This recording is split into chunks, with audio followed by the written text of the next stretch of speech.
Welcome to episode 166 of the Daniel Yoris podcast with today's guest, Troy Taylor. Let's go. Welcome back to the podcast, everybody. Joined here today by Troy Taylor. Troy is the Senior Director of Performance Innovation at Tonal. Troy, thanks for being here. Appreciate you. I appreciate you having me on. Thanks for having me on, Daniel. Before we get into many other things and describing what you do and all about Tonal and all of these things, a sport performance world question for you. What are your thoughts, or what do you make of this attempt at the enhanced Olympics that is being trying to be pushed in a couple of years' time? Yeah, I've been reading about that recently.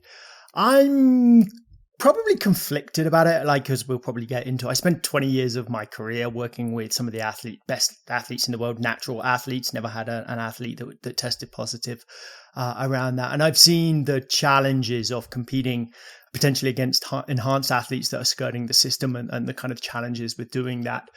And so I'm conflicted, because on one side, I'm not a big things, like people can do their own stuff. You want to take drugs and hormones and enhance yourself, that's great.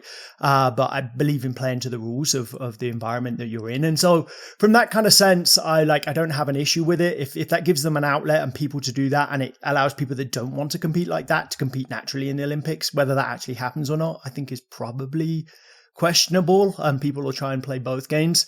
I probably land on the side of, if you do that, you probably shouldn't compete as a natural athlete again. I'm not an expert in hormone biology and how long the lasting effects of steroids are, but we've seen, I think, time and time again that they can have some pretty dramatic effects for the rest of your career. So I feel it's like a one-way door. Yeah, I don't know. Maybe as it comes together, I'll feel differently, but I'm a little conflicted on it. How about yourself? Yeah, no, I think I'd agree with that sentiment. I mean, I think that the performance-enhancing drugs would certainly be more effective in certain sports versus others, and probably, like in your world, ski and snowboard, probably less so than maybe other sports. Not zero, obviously. No one would ever argue that they don't work, but sports where there's a little bit more technique or flair or style involved, going to have less of effect than track and field, for example. Track and field, it's going to have 100% effectiveness. I think the other side is, and I'll let you go in a second here, is I think we'll start to see or find out that more athletes than we think are enhanced and just beating the tests.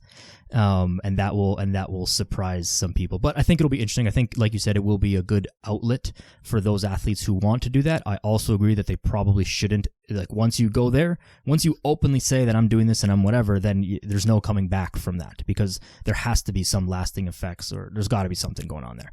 So it's not fair for the people who are truly natural and want to compete naturally, but also to each their own. Do whatever you want, just follow the rules of the sport.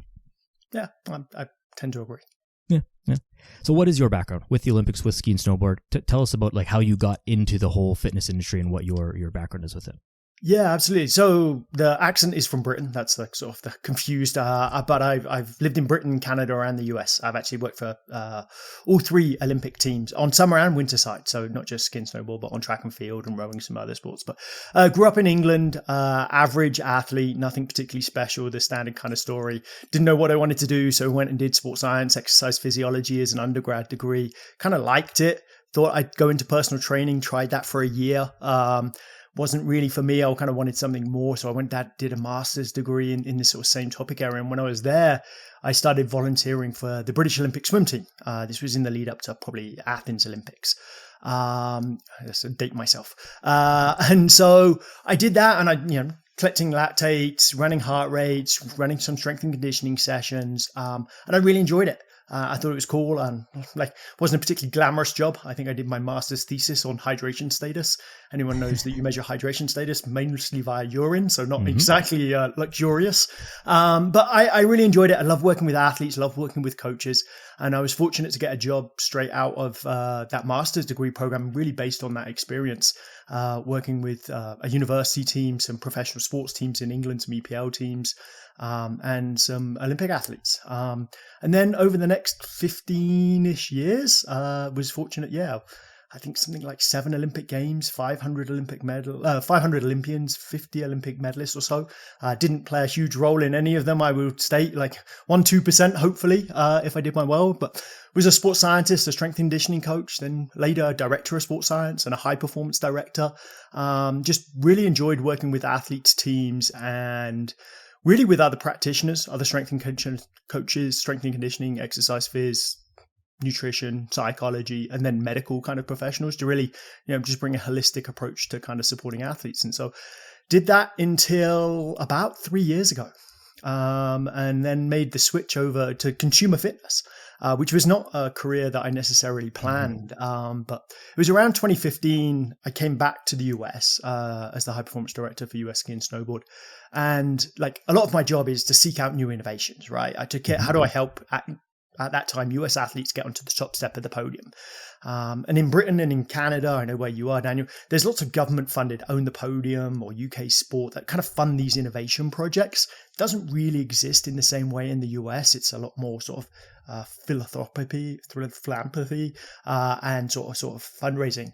But what the US does have is Silicon Valley. And so I started working with these startups of how I can get competitive advantage. Ran a bunch of different projects around.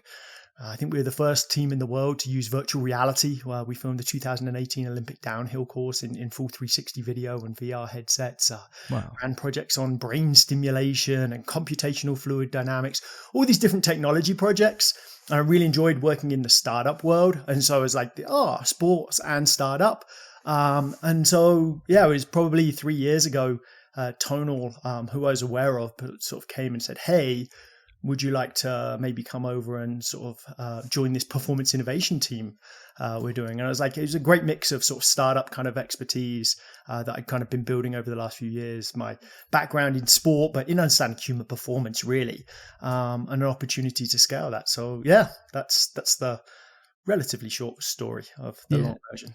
I mean, I think it all makes sense and kind of blends together nicely. Maybe not so much on the surface, but when we think about it, high-level sport is effectively problem solving. We're trying to figure out, okay, we have an athlete. How do we make them bigger, faster, stronger, better at their sport and keep them injury-free? Like that is problem solving, right? And same as a startup, be it fitness or any other industry, like you're trying to solve a problem effectively or make money, I guess, is one of the problems, but like you're trying to solve. That's a problem for startups generally, but no, definitely a lot of transferable skills.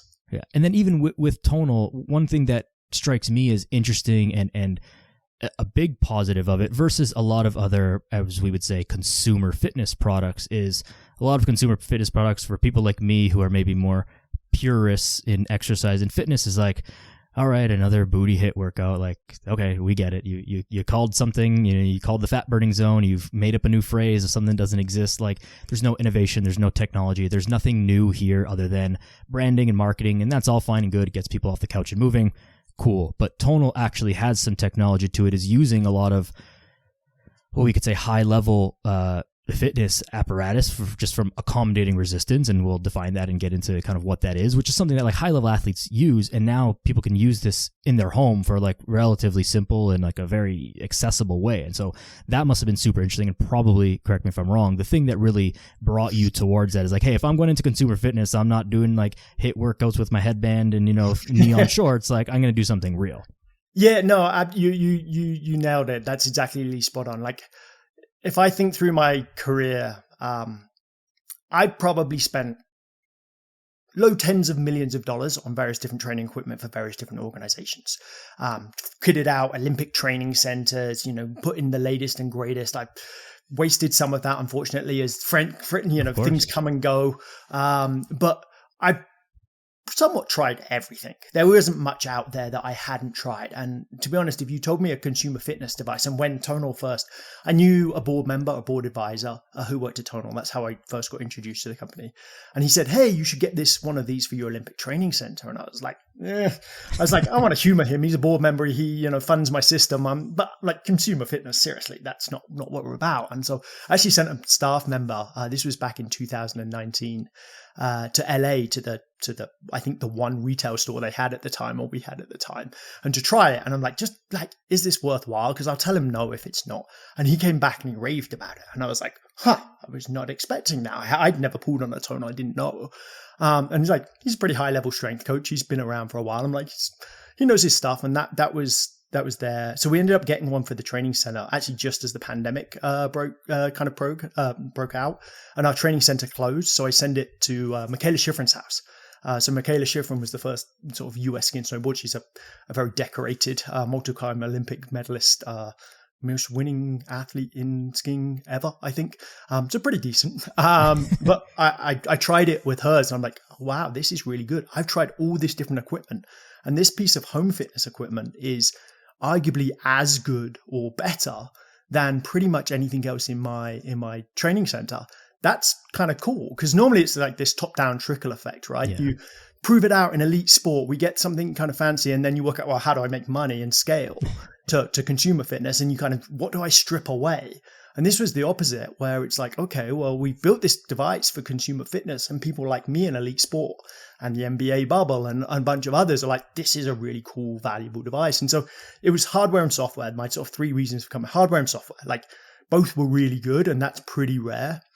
Number two was like just the opportunity to impact so many people. Mm-hmm. It's cool working with some of the best athletes in the world, and it's cool to help people get on the podium, but I'm helping people who are 99th percentile before anyone in my team ever came near them. And you make differences, and hopefully I did over my career, but you're only impacting on, a relatively few of them. But the impact of something like Tonal in tens of thousands, hundreds of thousands, hopefully eventually millions of homes, that's a kind of ego boosting way of like, I could really impact on a lot of people. And then the third one that I really got excited about, because I'm a geek, but is the data. Those users, anonymously, Tonal captures every single rep at 50 times a second. So you've got things. So we just passed, I think, 194 billion pounds lifted, 35 million training sessions, 6 billion sets. Like, the numbers are just at 50 hertz, 50 times a second. So you start thinking about the future and artificial intelligence and machine learning and what you can do with that data set. I'm like, I still get like goosebumps now. Mm-hmm. But that's like cool. We could really transform training. Still an opportunity. I think we have an incredible device, and still there. It's incredible as it is, but the future of what it holds is even more exciting for me. Yeah, absolutely. I mean, I think that you nailed it by taking this top-down approach. Like, so many things come from elite sport or elite science. And I think I've said this certainly on the podcast, but one I think that most people can relate to is Formula One, driving car technology gave us ABS brakes, which we all know and rely on in our cars. And you think like, well, how did that, maybe we would have come up with that, maybe not, but it was like privately funded money through the high level sport that got toned down to everyday use. And the same thing happens with fitness and every other kind of thing. And so it takes someone like you who's been at that top, trying to squeeze out that last 0.1% out of the world's best athletes, to then say, okay, how can we make this usable for the dad at home who needs to lose 30 pounds so that he can, not be pre-diabetic, get off some medication, be there for his kids, and really like change that guy's life. Like, that is a 100% improvement in that man's life versus the 0.1% change in a high level athlete. And that's, speaking to the ego and the change and the real positive impact we can have with fitness. That's why I think most people eventually kind of transfer into the consumer fitness or general population, right? Yeah, the magnitude of impact can just be life-changing for people. We see it in the official Tonal community, our Facebook community, or various messages come in. But yeah, people who are pre-diabetic or like really frail, people in their 60s and 70s that were, struggling. I was going to have to sell my home because, I couldn't walk up and down the stairs, and can have an impact on that. It's like, that's, I'm 45 these days. I'm physically active still, but my parents are in their 70s. You're like making those sorts of changes for people is really cool. It's awesome. It's a huge ego boost for me, but it's just really impactful for the product and being able to impact that and impact that at scale, right? Not one-on-one personal training, but being able to do that at the thousands of people level. Yeah, I couldn't agree more. And the whole impact or impending impact of AI on the industry, on fitness. Maybe we'll get into this a little bit later because I want to talk about some of the technology of Tonal, but I think it's going to be an overwhelming positive. Some people will lose their jobs, bad trainers and bad coaches and stuff, but like there's always going to be that want or that need for the human interaction and the human element. Like, I can't sit here and pretend that I'm better at exercise programming than a computer that's taken the data of whatever it was 6 billion sets of like I can't do that, and no one can do that. You're silly if you think you can. So I think it'll overall improve things, but we'll get back to that. We'll get back to that, because I agree. I think the future might be fully exclusive, might be hybrid, might be fully personal training, but I think there is going to be a blend of that, and it's really about how people use technology, not whether technology replaces them. Yeah, it's a tool, and we've got to figure out how to use it and implement it. Can you tell us then a little bit about some of the technology that is in Tonal? Like what is it? What makes it different? What makes it useful and unique? Yeah, so I think at the heart of it, rather than lifting iron, right? There's a mass, and you're lifting essentially against gravity, and even in a cable machine, there's a stack of weights that are going up and down with various pulleys. The force or the resistance is generated by motors, electromagnetic. The closest thing is from going combustion engines to Teslas into electric cars. Like, it's an electric-based resistance profile, and much similar to Tesla and ludicrous mode, you can do lots of cool things with motors that you can't do with resistance training, or can't do with traditional training. And so, not that iron weights are bad, and everything that Tonal does is amazing. It's not, and I'm not here. I am on a sales pitch, but not only because I love the product, not because I necessarily need to do that, but once you can manipulate the resistance, you have sort of two options that I think are really cool. Number one, it's a closed loop system. So we can prescribe weight, we can monitor your performance, and we can modify in real time. And so, if you think about that, okay, I'm lifting, I've got a resistance in, are we in kilos or pounds? I know whatever the audience, but I got 100 kilos on the bar and I'm squatting 220 something, 25 pounds or whatever it might be. I'm like, I'm failing. Well, an algorithm can just peel the weight off. You don't have to have a spotter necessarily. And that's an algorithm that we have in there. So there's this sort of closed loop system that allows you to kind of modify both within a rep and between reps. I think is really cool. And then the back on is the long-term data. The sort of point two is the long-term data about tracking progress and what progress people are making. Like, we can prescribe weights, we can monitor progress, we can progress people around that. So that's sort of the heart of the technology. And then you layer on top of it things like, okay, well, it's behind me, but there's a TV screen we can load workouts on. We can do coach-led workouts. We've got a mobile phone app that has computer vision, so pose estimation models. We can monitor the length of the cables and give you form feedback. So if one side's, asymmetry, we can identify. So you can start identifying all these different pieces and do something about it, and give you information, whether it's a coaching cue or a change in the resistance profile over time. And it's pretty small, attached to your wall, and so it takes up a lot less space than probably more traditional training does. So really cool, innovative piece of kit. Yeah, as far as logistics, it seems like it doesn't take up that much space. More or less anyone would have space for this in their home. I mean, if you're living in a small condo, it's hard to have anything in your home. But it doesn't seem like fitness is important, and you struggle not to make the space. Correct. But yes, yeah, it doesn't seem like there are too many limitations either in the amount or types of exercises that you could do, because the arms slide up and down. For anyone who's not watching on video, and you can see, go on the Instagram or on the website, but the arms slide up and down, and then they rotate in and out and angle up and down. And so with that, and with the handles, the rope, the bar attachment between the two, I struggle to think of an exercise that I gotta imagine there's got to be something, but not something that really anyone needs to be doing. Nothing essential that you'd struggle to do. I think the arm positions there's 240 variations of the arm positions. You can go up, you can go down, you can go out, you can go in. And there's, so in the movement library, the standard movement library that we provide, there's something 250 something moves in there. And the other thing that I tend to show a lot on my Instagram is you can just get a carabiner and attach anything. So I can do sled drags, I can do all these other, I can create a landmine and create tutorial, all these other things that are not, I would say, part of the core experience. But yeah, it's almost, the versatility is kind of awesome, just because you can get very creative. And so it stops, if you get boredom from training and things like that, it's squat, bench, deadlift, or whatever your normal plan is. That's great, but sometimes you just need to do something else, and it's kind of a really versatile option for that. I want to talk a little bit about the way the resistance works. And I think this is super interesting in light of something that is somewhat trendy in the fitness social media world. Is there's been a big shift to this optimal movement focusing on hypertrophy, which has some of its issues. And I don't know if you're following it or not, but regardless of that, people are now starting to understand, and we've talked about it on the podcast many times, that intensity is more important than the amount of weight that you're lifting. So it's not necessarily as in proximity to failure. Correct. Yes. Thank you for clarifying. So it's not important that I can necessarily squat 100 kilos. It's important that I can squat with proximity to failure. So if I can start the set with 100 kilos, but after a few reps, like I'm kind of breaking down, but I can still squeeze a couple more reps out of me, and the machine can drop me down to 90 kilos or 94, whatever.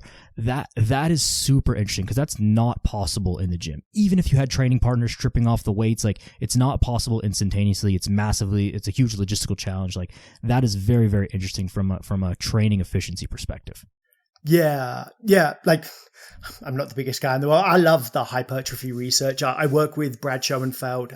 He's like the Mr. Dr. Hypertrophy. And we've got some research studies in that space. And yeah, I think it's really interesting. Like, the primary driver of hypertrophy is mechanical tension. I think that's generally kind of a thing, is whether it's the only exclusive and whether the pump, or let's not go into the nitty gritties and we'll get ourselves in trouble with at least some influencer if you go into too far into that. But mechanical tension being drive there, like close proximity to failure, whether it needs to be to failure or whether 1, 2, 3, 5 reps shy of failure, there's maybe a slight dose response relationship based on Zach Robinson's meta-analysis that came out fairly recently. But like being in that range of close to failure is super important. And so like, as I think about it from the home, it's really hard to do. Like I resistance trained at home before I got a Tonal. I've got a squat rack like in my home gym behind, and I still do use it. I'll be honest, it's only about 10% of the time I probably do, but there are days where I still just want to bench and squat. Yeah. But I can't go anywhere close to failure on squatting. I'm in my home gym. Like my wife may or may not be upstairs. If I get stuck under here, that's bad, more than just a fail video. I'm not getting out of here. Yeah. And so what do you start doing? You start training like 6, 7, 8 reps from failure, or at least 3 or 4 reps in failure. So I stopped making gains, at least hypertrophy gains. I can probably still make strength gains training that far from failure. But I start working further away from failure. And so there's that piece, just naturally, and having something like Spotter. And then there's this, like, let's call it advanced training techniques, but we call it burnout mode, which is essentially where we monitor velocity and a few other metrics as you're moving. And once you start to slow or stop, we peel the weight off 1 pound at a time until you start moving again. And you can do that 2, 3, 4, 5 times. It's tough. It's intensity for a reason, but you can get a ton of effective reps really in a really short period of time. Arguably you could get a single set and get the same amount of stimulus maybe as 3 or 4 traditional sets. I think that's TBD. I don't think I have, a research study that I could pack that up, but at least in theoretically, you're getting a ton of stimulus very close to failure, which is pretty cool. And when you do finally fail, the weight just peels off, or there's a Bluetooth button and you can turn the weight off. Yeah, it logically makes sense, whether it's perfectly described in the research or not, or will be found. Who knows? But we'll find that out. Bro science, real science. It's kind of all. I will make that a project that we will get done at some point. There you go. But yeah, if you believe in that theory of mechanism of hard or soft effective reps, but reps close to failure are important, and we can accumulate those. And I think if you look at the drop sets research, it generally says drop sets are just as effective as traditional training, not necessarily more effective in the way that they are. And then that kind of also lends credence to this idea that you can lower the resistance profile to maintain it. So I think if you buy into that, it's not a big stretch to think that this might be a really, really effective way of training. I think Josh at Data Driven Strength did a YouTube video. Josh Pellard, he's doing his PhD at Florida Atlantic University, but on burnout and the sort of the science behind that. Yeah. Another thing with that is it's also safer.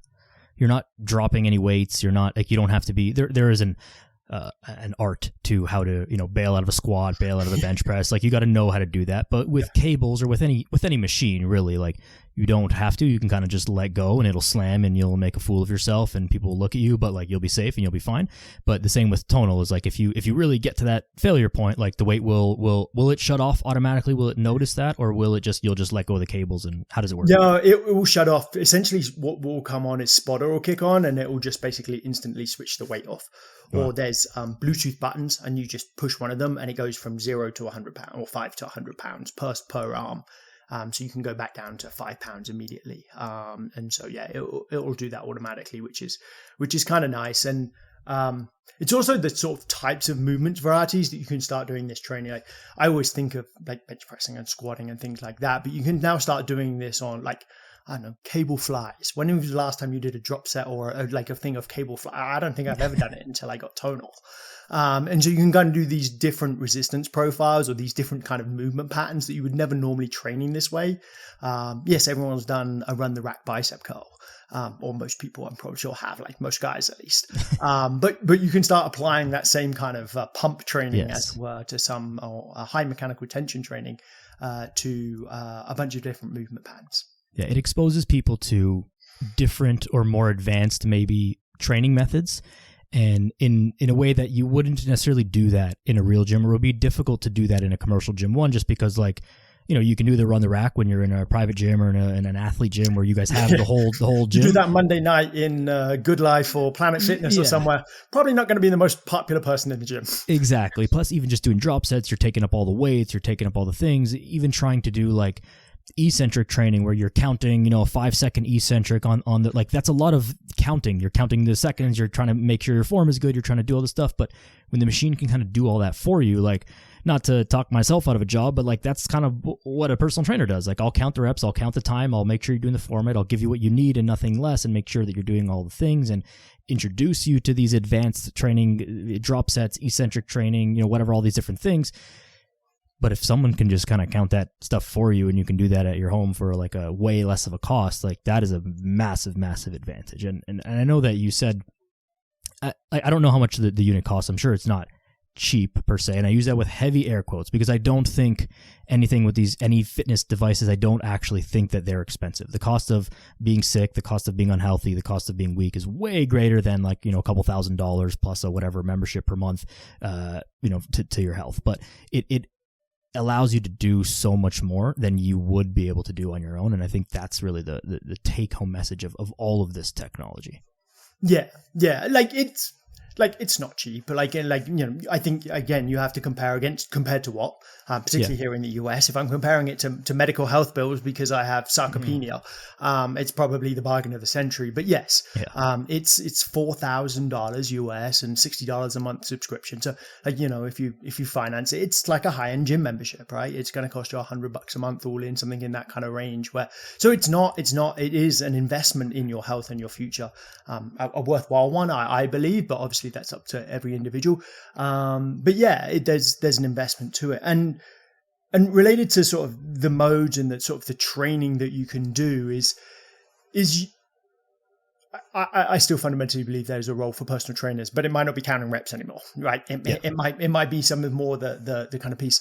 But the advanced training techniques, I like them from an optimization point of view. It's like, I'm doing everything I can to get the most muscle mass. Like, the way that I train scientifically, I should be on the Olympia stage. I'm clearly not.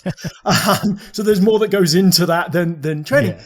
But actually, more than the optimization stage is, I have a really strong belief, and I programmed a lot of training sessions on Tonal now. My team has programmed, I think it's 35 million training sessions. It's been insane number. Variety to keep people cognitively engaged, I don't think can be underestimated. I don't think you should randomize progressions for progression's sake or randomization. I don't think that's effective training. But people crave variety. The average gym goer, average person looking to get strong and fit, 4 times 10, times 6 exercises straight set. Yes, that is the most effective way to train probably. But if you only do it 2 times and you're like, yeah, I ain't doing that session again, then what's the point? you're not going to stick to it long enough to make any changes. And so I actually like those modes like chains mode or eccentric mode, or we have something called smart flex mode, because it adds variety to the exercises. I do it in a ton of my programming. I do lots of like 10, 8, 6 and a back off or something like various things. It's all hypertrophy training. It's all close proximity to failure.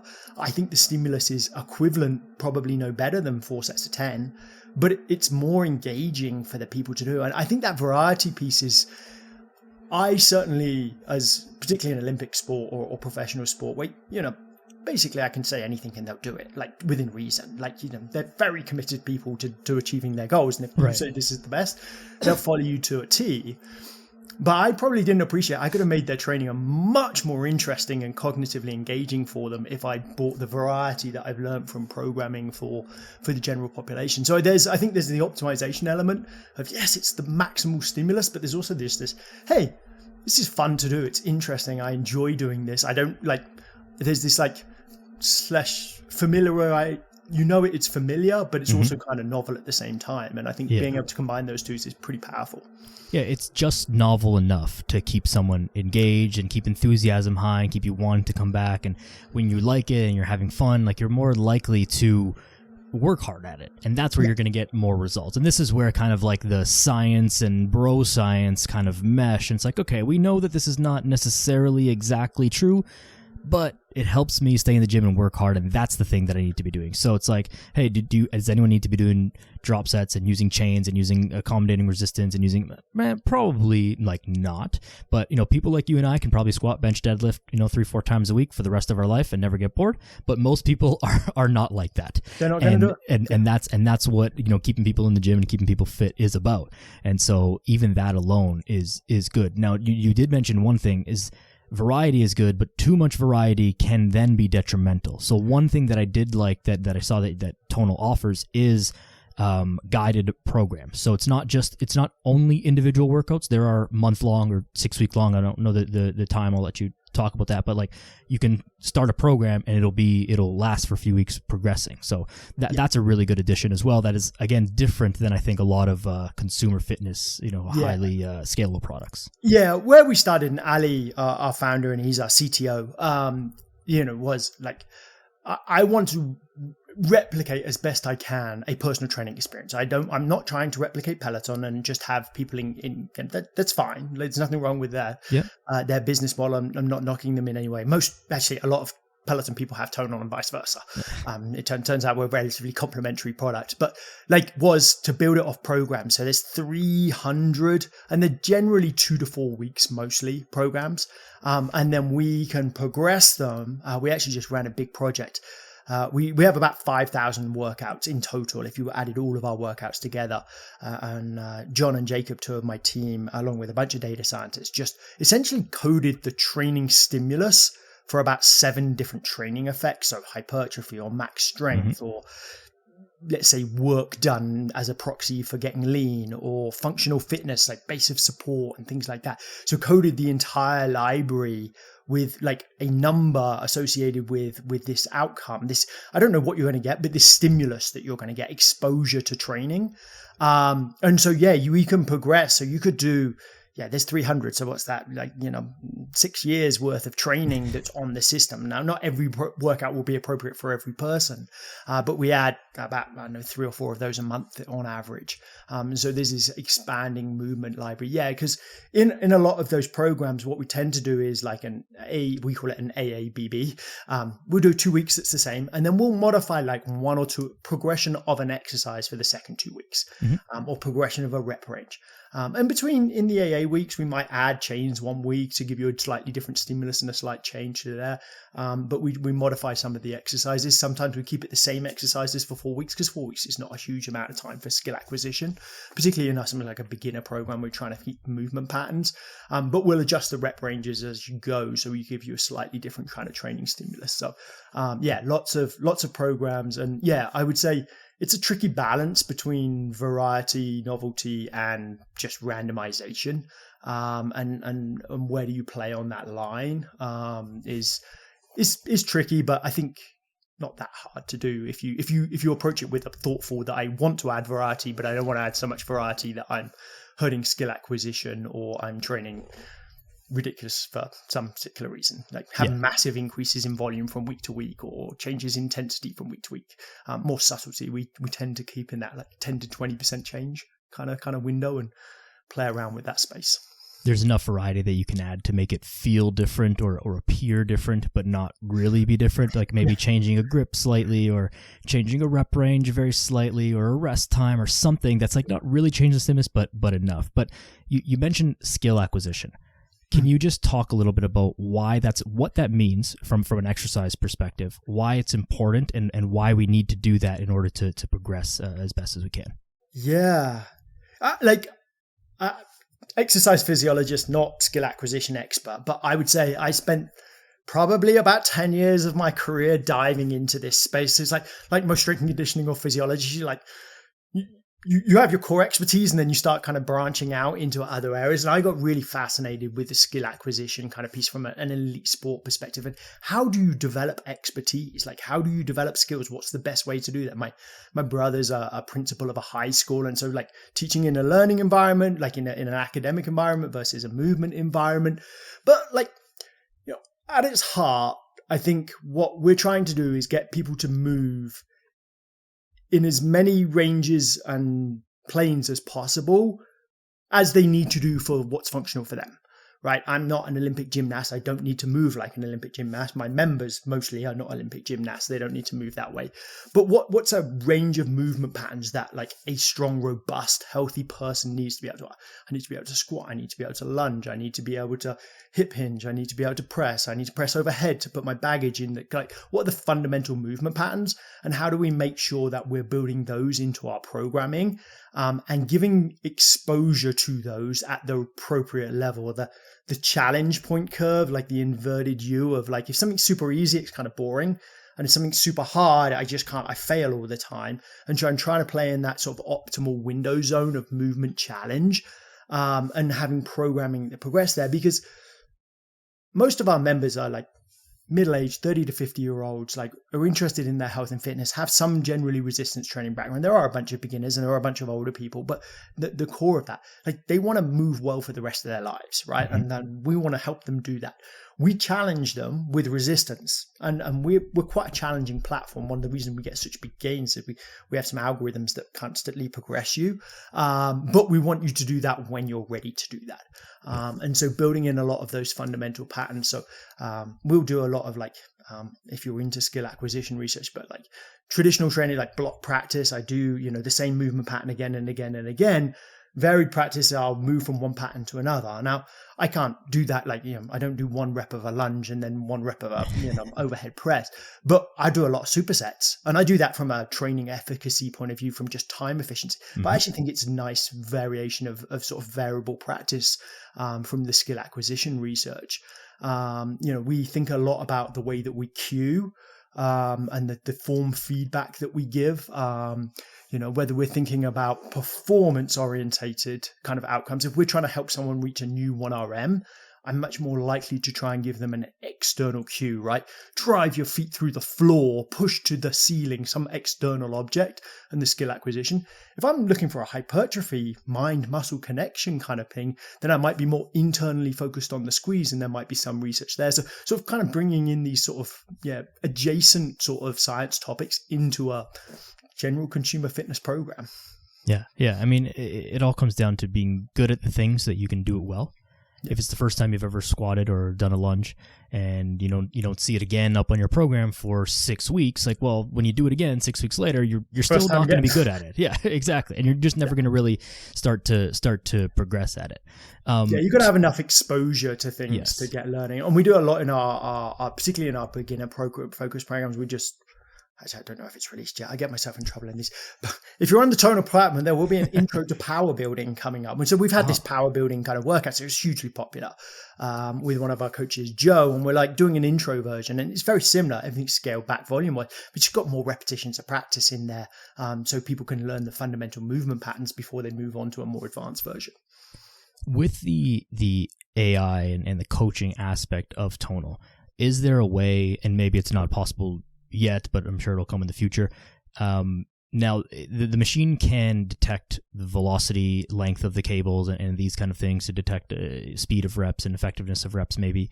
Can it also see you and say like, hey, you're leaning over to the right, your knee is coming in? Like, can it watch you and give you feedback and those kind of cues? Is that a thing that's possible? Yeah. So we have an app in our Tonal app. It's called Smart View. And so you set up essentially a perpendicular, your phone camera, and it will project your image onto the screen, and then it runs pose estimation models on your movement patterns. Wow. And so like, hey, you had a bit of knee valgus.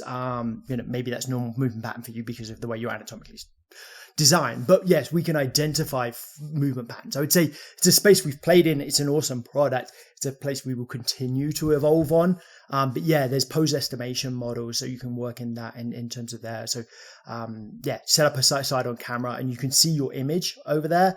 And then as you finish and end the set, if you've got any form feedback that uploads, I got one today, so I know this.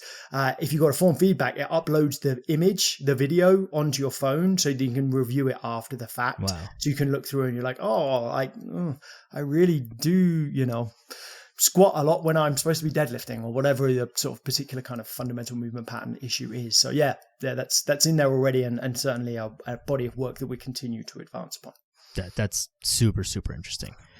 Because I mean, most people, you think you're doing something right, and you're like, I'm not getting the effects of this, and you don't know what you're doing wrong. That like you might know that you're doing it wrong, but you don't know how to fix it. How to fix it? Yeah, and so that's huge. So then, so we have queuing in there, and actually that's a tool that a lot of our we have a number of personal trainers. Like you can do our programs kind of things, but there's a number of personal trainers that program for their remote clients on there, and they'll upload those videos and send those videos to their coach. Oh, very cool. So they can get like an even more detailed type of analysis and queuing and kind of specific things. So I might have to get this for some. This way that AI can be a tool for personal trainers rather than necessarily a direct replacement all the time. Yeah, absolutely.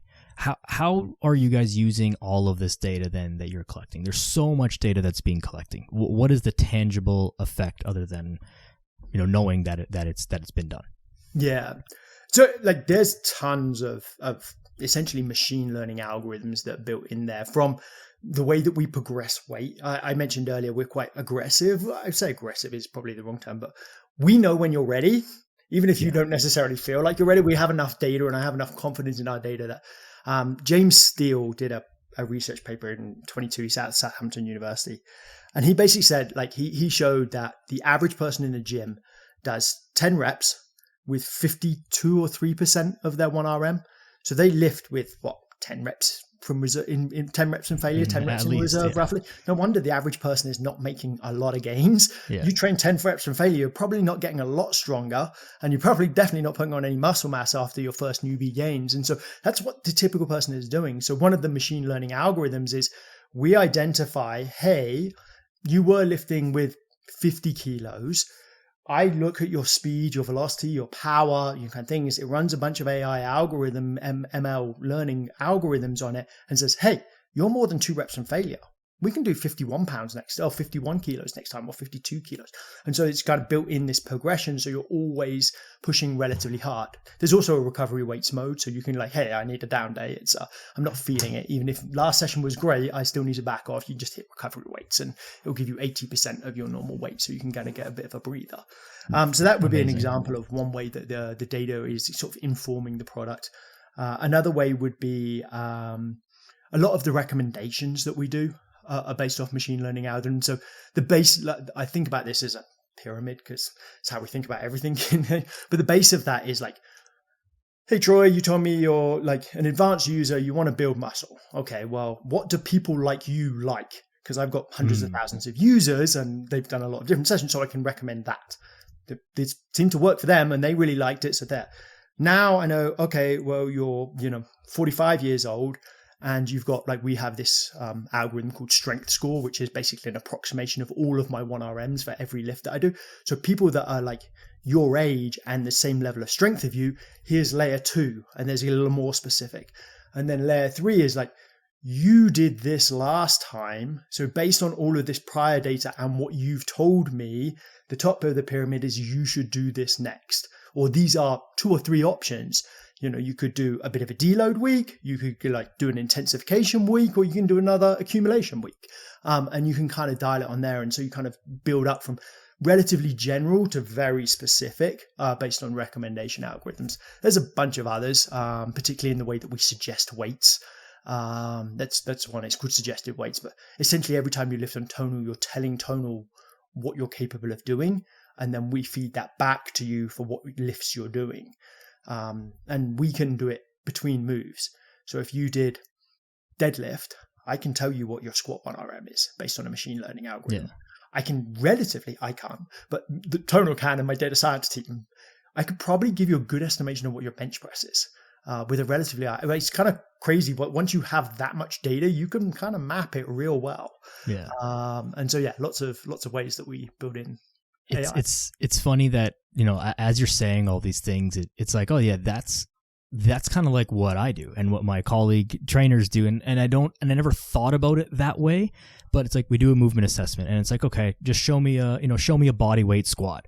And from that alone, it's like you can gather a ton of data and you're making some assumptions and some estimations and whatever, but like your ankles aren't that flexible.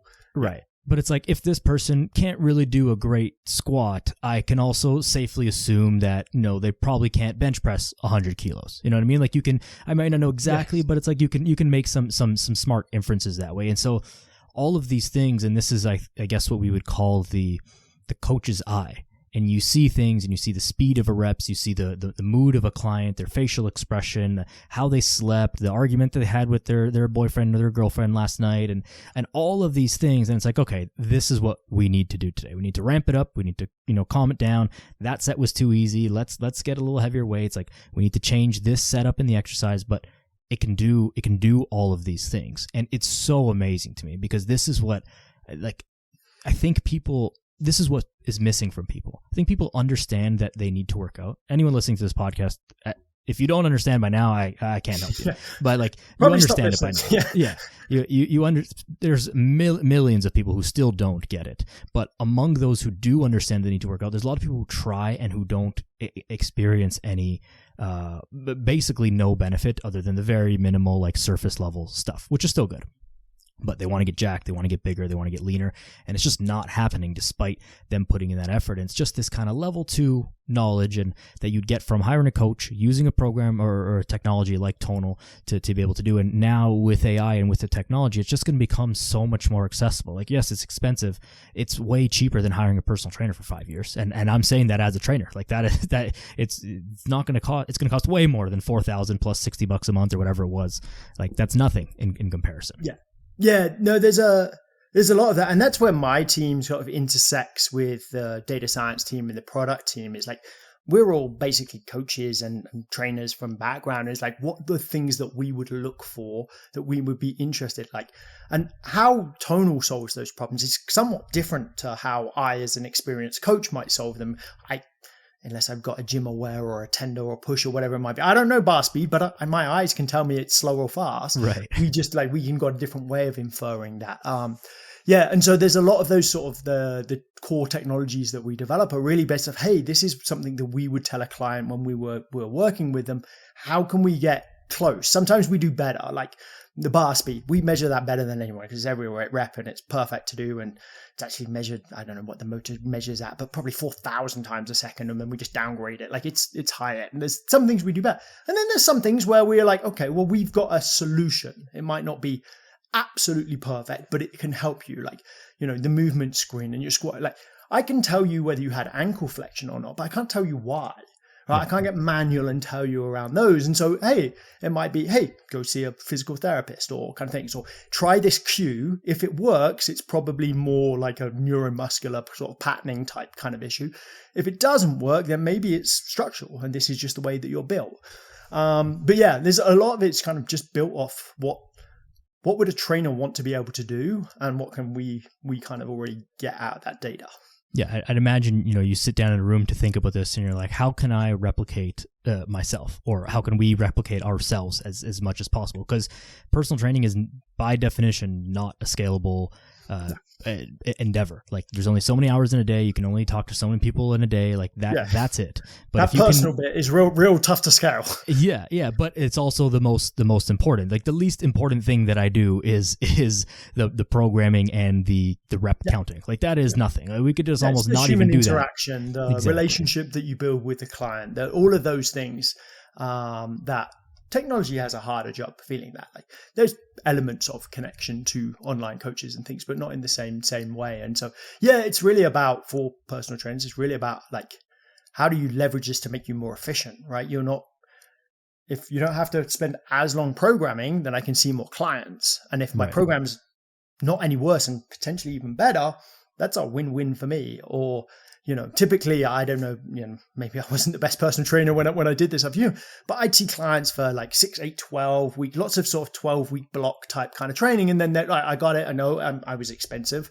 And then I go off and do it. I'm like, well, I was seeing them 3 times a week. Maybe if I only saw them, say, once a week, but they got training on Tonal or something like that twice a week, they'd stick with me for a year. And I'm pretty sure I'd make more changes in a year than I would necessarily in 12 weeks. And so, yeah, it's really about like the efficiencies that you can get out of that type of kind of space. Yeah. I mean, what I do now in that is like I'll have clients who will stay with me for 2-3 months in person and then transition it. And it's kind of said from the beginning, transition it to online. Because like now you don't need me to hold your hand anymore, assuming there's no injuries. And there's some clients like that and whatever, of course. But like then it goes into something different. But it would be nice to still have the ability to monitor things a little bit better using something like Tonal versus just getting a check-in text and a call every couple of weeks and all that kind of stuff. Yeah, so some of the things like just like tracking data, volume lifted, power lifted, like they're all like, you can do it manually. It's a pain in the butt. Like it stores it, uploads to an app. There it is. Exactly. So where do you see this integrating as we go into the future and there is, Tonal is more widely used or other AI coaching kind of products? Because there's got to be this human element is still valid and needed. And I think we've established that Tonal can probably, if not already, very soon in the future will be just as good, if not better than certainly your average personal trainer, which your average personal trainer kind of sucks. Not a high bar. Yeah. Not a high bar. I don't want to be dissing on a field, but unfortunately the proof is there that it's not. Exactly. Average personal trainer, not very good, but whatever. Separate conversation. So it's gonna beat all the technical aspects, but it won't beat the personality and the personal relationships. However, people are doing this alone in their home, and there's a Facebook group and a community and all this stuff. But how do we mesh that? Like, hey, I just want to go to the gym and see my gym buddies who I don't know their names and I fist bump them, and we see each other every now and then, and slap on the back, and that's it. Like, how do we mesh these things, and how do you see these things progressing together? Yeah, and so I see a world of opportunities and a world of. There is no one solution that fits all. Like, at the start of the pandemic and whatever CEO, it's the demise of the gym and like everyone's going to train from home. And like, then a year later, like no home gym fitness equipment will level. I like that. People have got different lives and different things and different stages of their lives, different stages of their training, different levels of priority. And so I do really see that, that there will be all options will be available, and some people may take advantage of all the options and some people may stick into one. But if you think about a continuum, it's like I work from home. I have a home gym kind of thing. I got 2 kids, like relatively young, a busy wife. Like, I don't have 2 hours to go to the gym multiple times a week anymore. It doesn't happen. Like I cannot do it. I would like to train. And you're someone who loves the gym. It's not like a challenge for you compared to I'm fortunate. Most of the people. I managed to put home gym in so I can get to train where I work and kind of there. But for Tonal, like I say I've got a squat rack, I've got kettlebells, I've got adjustable dumbbells. I train 90% of my time on Tonal because I don't really need a ton of additional help. I'm relatively knowledgeable in this space and I really enjoy working out on the product, all those novelty features. And so there are customers that we will be the sole solution and that's perfect. And they don't never need anything else. Then there's this second bucket, I think in my mind, of like people who like they need or miss community element of some levels of training, but also have busy lives and don't really have the ability to that much time, but they can spare it once or twice a week to go to the gym. And so they're there, and then once or twice a week, or whatever it might be, they have Tonal and they train at home, and they can get their pieces done. They might work with a remote trainer when they're there. They might program when they're not. But there's this kind of hybrid kind of things, and actually quite a few of our members do that kind of experience. In that, hey, like, yeah, it's motivating for me. Like it's International Bench Day on Monday, and I want someone to see that I just hit 3 plates or whatever it might be, and go. And turns out Tonal is really good for training for free weights because it works on your stability. Right. But there'll be this kind of hybrid environment, and then there'll be people that'll be fully in the gym and won't ever want to train at home and to do those. And that right now, like for us, we work and we have some, like I would say, commercial light installations. Sort of, more boutique fitness, or not personal training studios, but certainly not big box kind of, mass market gym kind of things. Our equipment was not designed for that level of wear and tear, and no, but we certainly have a number of people that use our device exclusively in, the hotel gym membership that they have, or whatever it might be. And so we have some commercial things, or in their workplace gym. We're in corporate fitness and those types of places. And so then they'll be using in those kind of environments. And then, sometimes they buy it for their house, sometimes they don't. And so I think those are the sort of the 3 right now. As we progress into the future, maybe at some point we'll have more commercial level devices. I don't think anyone doesn't want the data on the modalities and the things that electromagnetic resistance can provide. It's just finding the right form factor, price point, and experience that works for maybe more commercial settings. How does it work in that kind of things? What's the right form factor? What resistance profiles do you need? But I would imagine if I made a Tonal bench press machine that could do eccentric overload and chains simultaneously, by the way, and give you a spotter so you don't look like an idiot in the gym when you stack, it's going to be fairly popular on Monday night at 6:00. So I think there are environments. It's just the market dynamics of figuring that stuff out of what things. So I wouldn't say that's an immediate step for us. I do think you'll see in Europe, I think it's eGym is a company that's doing more in that. They have some digital resistance stuff that's more commercial focused, like selector size equipment, but replacing the weight stack with motors. So I see electromagnetic resistance becoming more and more commonplace in pretty much anywhere where people do resistance training, just because it's got so many advantages. It's just, Yeah, if you simply replace every existing cable machine with an electromagnetic resistance, like the technology will probably improve very quickly to make it more durable for commercial use, and then it's just providing more feedback. And people go to the gym with the phone, the way maybe 10 years ago we used to go to the gym with your little notebook to write down your sets. You go to the gym with your phone; it's tracking all your stuff and whatever. But the way that I see this, just to add my 2 cents in it, is that I think something like Tonal, or specifically Tonal, it makes the whole pie bigger. Mm-hmm. Like there are so many people in the world, and we kind of get stuck on like this competition within. But I think within fitness, our competition is against the couch and potato chips, and like that's the real competition. If Tonal gets into 100 million, American homes or American people, like that is only a third of the American population. Never mind the rest of the world. Like there are still plenty of, like everyone has a body, everyone needs fitness, everyone needs to strength train, like all these things. And so if it gives access or gets people training who wouldn't otherwise train because they didn't love group classes, they didn't love going to the gym on their own, they didn't love or couldn't afford or couldn't whatever, a personal trainer, all the other existing options. We actually see a bunch of people that are like, hey, I always wanted to get fit, but I never had the self-confidence, and it can be an intimidating environment, right? We see a lot of those members and exposing that reach. I think I don't know what it is in Canada, but in the US, I think CDC, about 30% of US guidelines self-report, 30% of US adults self-report that they meet the guidelines of muscle strengthening exercises twice a week. It's not a lot. Yeah, it's a low bar. I suspect people are lying that they're actually getting that much. I was just going to say. And it's still not a big percentage even with those things. So I think if we can do our part to increase that, and particularly with like you think about aging populations, the boomers, people like myself, Gen X, that are getting older, and the costs of healthcare in doing that, and like lifespan is increasing, but health span is not. And I think there's overwhelming evidence these days that strength training is probably the most important thing, or one of the most important things you can do for maintaining health span and independency. Your ability to get out of the chair is not a cardiovascular exercise. Right. It's a strength, right. A power exercise. In fact, it's force over time. But yeah, those types of opportunities are like that real exciting future if we can work out how to do that. Yeah, couldn't agree more. It's just going to make it better and more accessible for more people. Last question on the product before we kind of wrap it up is, and I was thinking about this before, and I know that there's talk of this on the website, and it was interesting to me because like as a self-proclaimed gym bro, it's like, the machine only goes up to 200 pounds. Like, what am I going to do with that? Talk about that a little bit. So it does go up to 200 pounds, only 200 pounds. When you lift with a free weight, so you're putting inertia, you get the bar moving, and then the bar has inertia on it.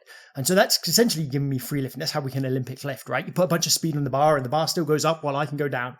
Not with my technique, but I've seen the Olympians do it. But you're putting that, and so your 200 pounds actually feels much lighter than 200 pounds at various different points along that movement.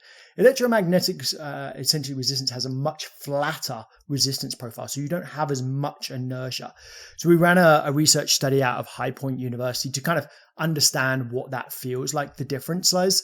So we had a bunch of, I think, 15 or so people that went through, and they did 3 different exercises or 4 different exercises, and they did it on free weights and they did it on tonal, and we compared both their sort of their estimated 1RMs, I think from a 3 or a 5RM, if I remember correctly, on the 2 devices. And we also measured some surface EMG muscle activity. I would say the surface EMG is, it's probably not the best measure of it. Muscles are active. Something, yeah. It is something. But essentially what the 1RM estimation shows, that it's around 20-25% heavier. So your 1RM will be 25% lower on tonal than it would be in the gym. So if you're benching or squatting 250, that's about 200 on tonal. And so it's not, if you're trying to get into a powerlifting competition, it's probably not for you. I will say 90 something % of our members never max out the device, and a portion of those do it one time. It's like, it's pretty heavy. I think the stat on the website I was looking before was it was under 4% of users have ever maxed it out, and they've only done it a couple times. I think it's come up now because the other thing is we get people stronger. So that number, every time we run the stats another year and more people have done it, that's a good stat, not highly frequently. Like I'll be honest, I can deadlift 200 pounds and I can deadlift it for about 8 to 10 reps, and it, it's solid. But as we were saying before, my goal is not max strength. Hypertrophy, if your window for hypertrophy is 30 to 90% of 1RM roughly as a training zone, it's definitely well within that kind of range for someone like me who's relatively strong, not a powerlifter by any stretch of the imagination.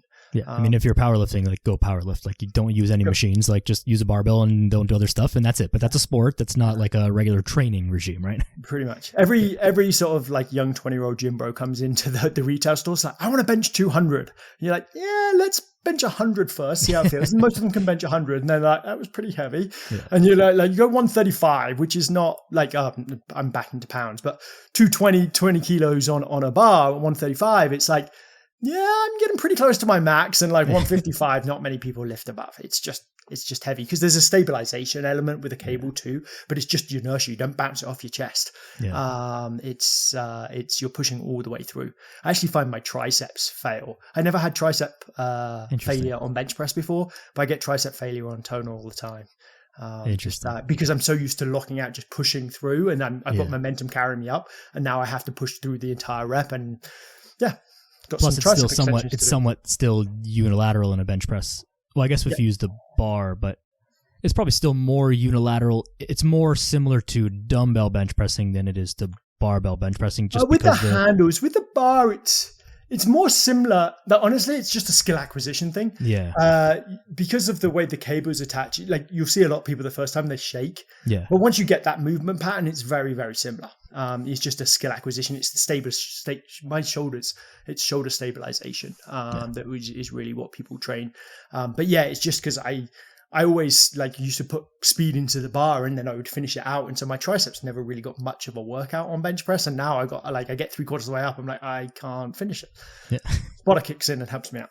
There you go. So if you've been listening to this and thinking everything's great, but you think you're too big for this, you're probably not. So yeah, give it a try. You're probably not. Yeah. We went this whole podcast without even talking about LeBron James. But Troy, is there anything else that you wanted to talk about today? No. LeBron's good. Still trains on Tonal. Mike Mancias is his coach who I work with. He's kind of there. So yes. No, I think that's pretty much everything. Yeah, it's just enjoyable to chat to you. I really appreciate sort of diving into some of what we're doing over here at Tonal. Yeah, of course. I mean, it's been super interesting. I'm always interested in the whatever's up and coming in fitness and things that can, again, grow the pie, right? AI or not, new technologies. It's all good. It's all good stuff. Get more people moving, more people fit. And that's the name of the game. What is the Tonal website? Where can people go if you want to direct them to your personal pages? Rattle all that off and I'll put it all in the show notes as well. Yeah, absolutely. So yeah, interested in Tonal, www.tonal.com is the thing, and you will probably see LeBron as a hero feature or the sort of the star athlete that's shown there. Our Instagram, Tonal Instagram, has quite a lot of member stories and more real world stuff. Lots of our coaches and our programs go up on there. And then my personal Instagram is Strength Science Troy on Instagram. And I share actually mostly in my Tonal workouts, but some evidence-based fitness, some latest research that I find, things that we're working on around that kind of thing. So those are probably the three best places. Awesome. So tonal.com, Tonal on the socials, Strength Science Troy. Troy, is there any last message that you want to leave the people with here in closing? Any message about anything? Hopefully you love working out on Tonal. Hopefully you just love working out. Strength training's good. We should do it more. Yeah. Definitely do that. Whether it's on Tonal or anything else, I'm a huge fan of people continuing to resistance train. Beautiful. Love it. Thank you very much for your time, Troy. I very much appreciate you and looking forward to see, Tonal's continued growth. Thank you everybody for listening. I appreciate each and every one of you. Go outside, be a good person. See you next time.